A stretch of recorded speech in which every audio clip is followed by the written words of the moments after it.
Example 3, sketch f of x equals log base 1/3 x. So we want to convert this to exponential form. You can use f of x as a symbol, or if you choose to let f of x equal y, since we usually use y, we can do that as well.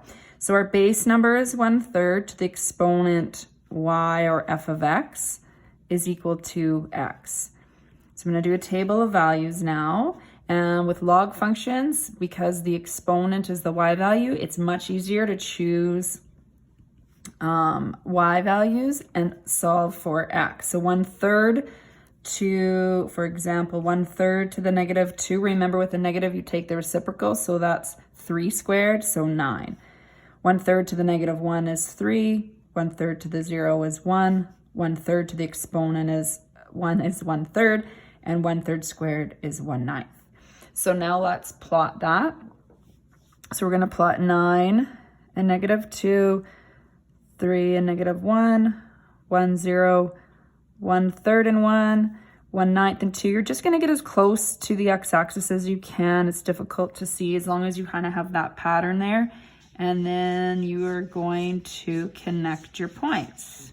Oops, I didn't do the straightest line there, so I'm going to try and fix that up. There we go. That's not the best graph there.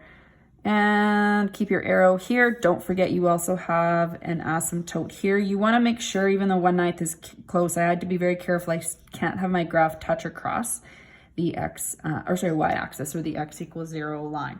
Okay, so domain is still x is greater than 0. Again, because of the asymptote, you do not have your equal to sign with it. Range is y(e) reals. Equations of asymptote, x equals 0. Is this increasing or decreasing? So as we move left to right, this is going downward, so this is actually a decreasing graph. And what made it a decreasing graph is the fact that our base number was 1/3. So our base number was a number between 0 and 1. So you're probably going to most often see it as a fraction, perhaps a decimal as well.